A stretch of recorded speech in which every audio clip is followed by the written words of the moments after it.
Cour européenne des droits de l'homme, soit on la respecte, soit on la respecte pas. C'est tout ce qu'on a à dire sur ce point. Maintenant, on va revenir rapidement quand même sur les trois chefs d'accusation. Mise en danger des gens, alors non. C'est non et c'est non, pour une raison simple. C'est qu'on est face à un médicament qui a une sécurité d'action qui est connue depuis 1947.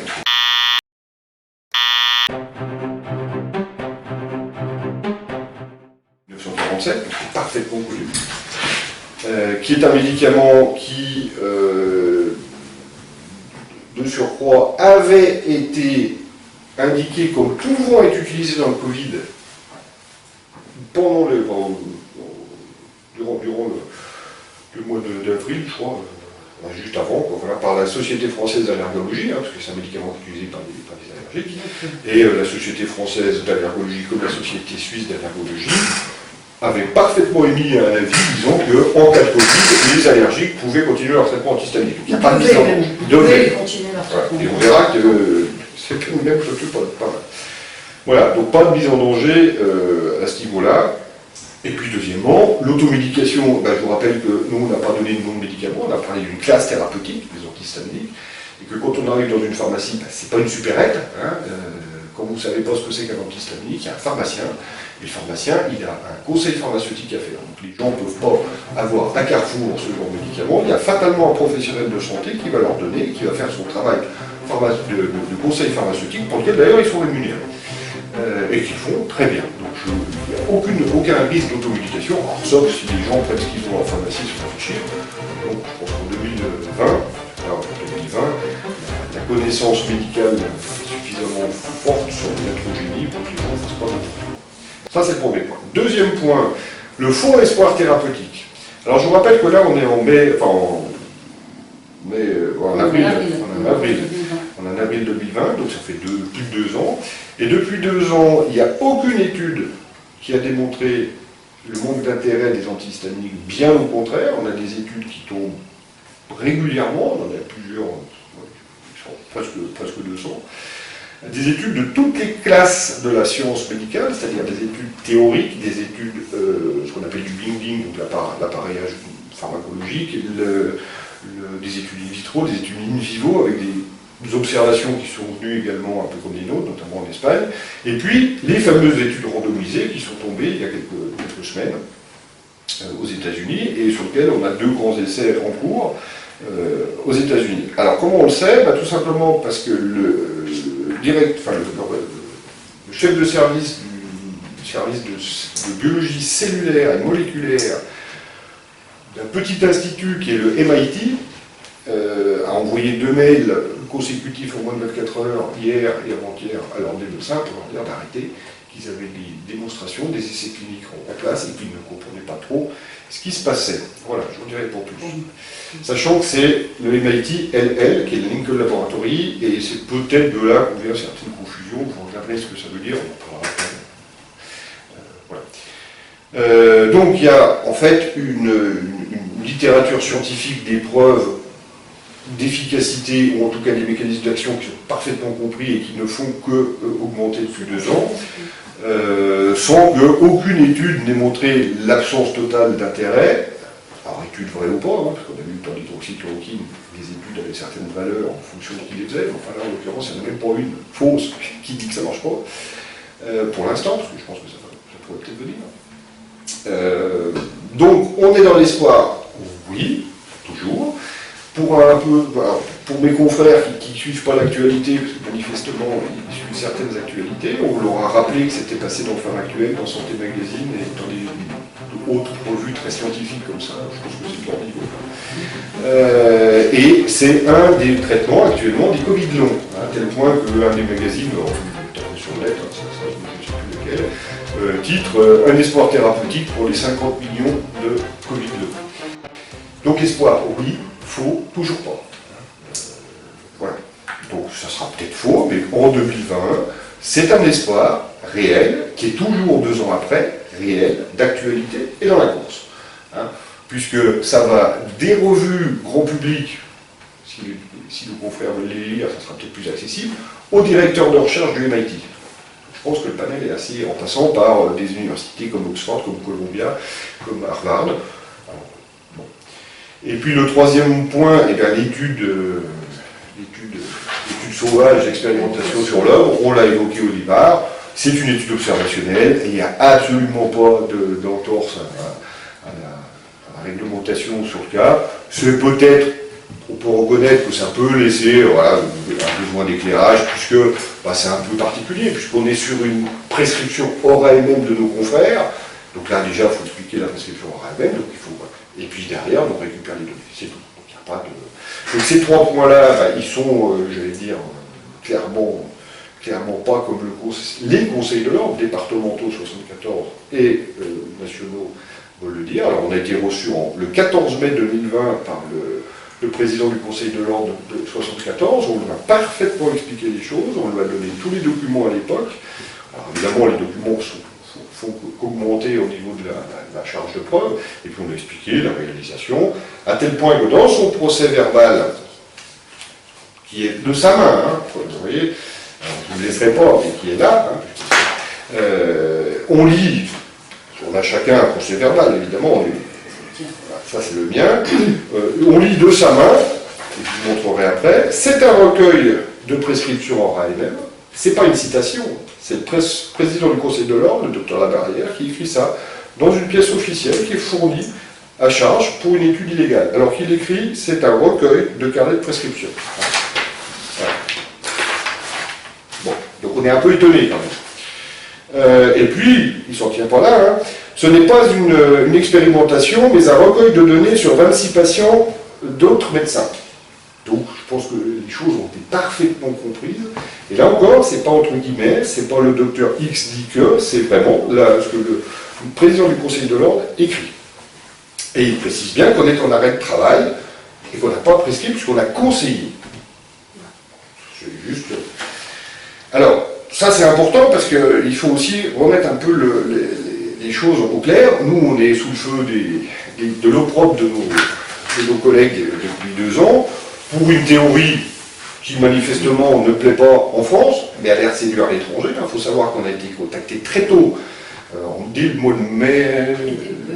Avant, ouais, dès le mois on a été convoqués, dès le mois de mai 2020, on a été convoqué par pas mal de chercheurs étrangers, dont le MIT, avec qui depuis on a mis en place des échanges, qui se sont malheureusement, j'allais dire, nous on s'est un peu retiré du lot. Pourquoi? Parce que avec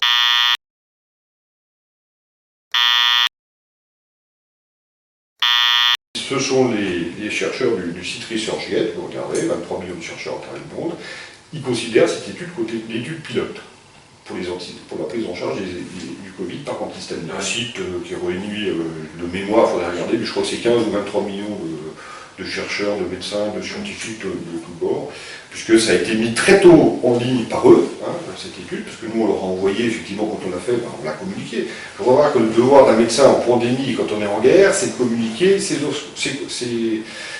constats. Alors, non seulement c'est éthique, mais c'est en plus dans les accords, oui, dans les accords d'Helsinki sur la recherche médicale, hein, puisqu'on dit que quand un médecin, même quand il utilise une molécule en hors AMM, c'est le point 37 de la déclaration d'Helsinki, donc je trouve sur Internet, hein, et bien quand on n'a pas de traitement, on peut utiliser effectivement des traitements dits hors AMM, parce qu'il n'y en a pas, hein, en pesant le bénéfice, risque, etc., ce qui a parfaitement été fait, et c'est clairement été dans tous les cas, je lis, les nouvelles informations doivent être donc, enregistrées, ce qu'on a fait, je suppose qu'enregistrer ça veut dire écrite, hein, ou enregistré, je ne sais pas où, et le cas échéant rendu public. C'est pas moi qui le dis, c'est la déclaration de Helsinki, hein, sur la recherche. Voilà. Donc,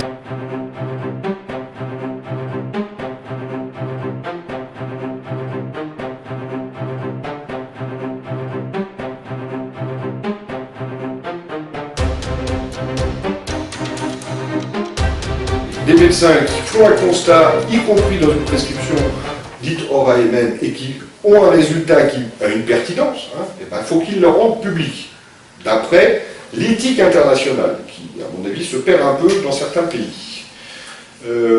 Voilà, hein, de la même manière, la loi Jardé qu'on a là, pour les recherches les recherches purement observationnelles, ce qu'on a fait, hein, ces recherches nécessitent une simple recherche de non-opposition de la part du patient.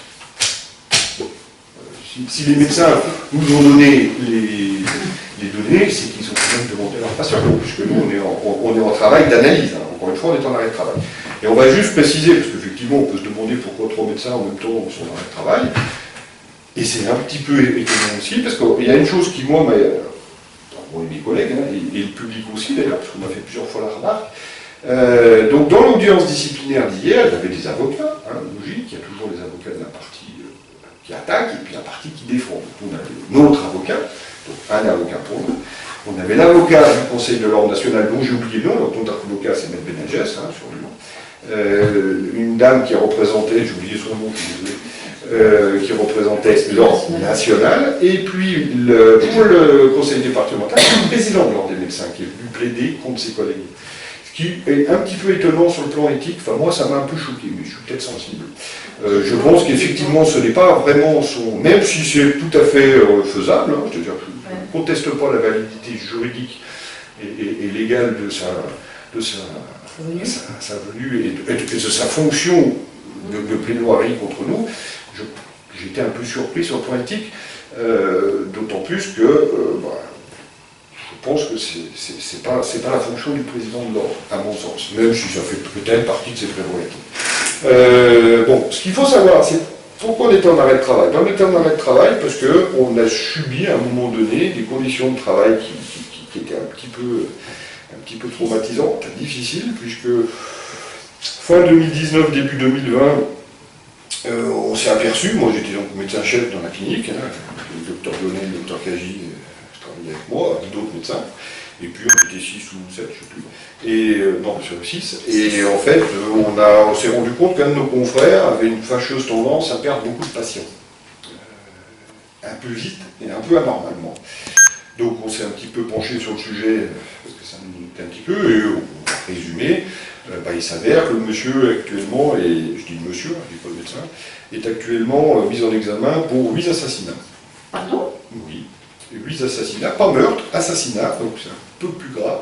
Enfin, c'est plus grave, non, les gens sont morts quand même, mais c'est pas de la même façon. C'est une qualification juridique, je ne suis pas juriste, mais qui est différente. Il y a eu une enquête donc, pour 23 meurtres, et pour l'instant, il y a 8 assassinats retenus. Alors ça, c'est pas des scoops, l'enquête est actuellement en cours, on ne viole pas le secret de l'instruction, c'est paru dans la presse.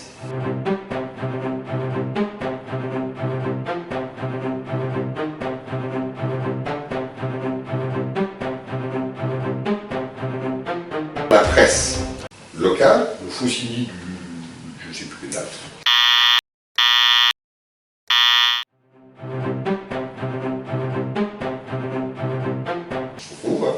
Et puis la presse nationale qu'on a parlé. Donc c'est pas... c'est une clinique qui était où? Dans le département? Oui. Oui. Donc ça c'est paru dans la presse. Hein. Donc on est, là je le dis bien pour la suite, c'est pas une violation de l'instruction, c'est paru dans la presse, c'est pas moi qui le dis, moi je relate les articles d'aujourd'hui. Même si... alors ce qui... Voilà, donc... Par contre, ce qui est aussi relaté dans la presse, et que nous avons compris... Après, mais je me tiens uniquement à l'article de mon confrère, c'est que le médecin en question, j'ai un peu de mal avec les médecins, mais c'est pas grave, était sous le coup d'interdiction d'exercer la profession de médecin de 2 ans, sous le coup judiciaire. Décision de justice qu'il a également condamné à être inscrit au fichier national des délinquants sexuels et être condamné à 24 mois de prison, c'est ça? Avec sursis, pour 24 ou 18, peu importe, en appel. Hein, donc ça, c'est la décision d'appel. 2 ans de suspension de l'exercice de la médecine, 2 ans de prison, ou quelque chose comme ça, en appel. Sauf qu'il n'a pas fait ces 2 ans de suspension d'exercice, d'après vos confrères journalistes. Alors après, les journalistes, je pense qu'ils font leur travail avec brio. Il n'y a pas eu de démenti du Conseil de l'ordre, 74.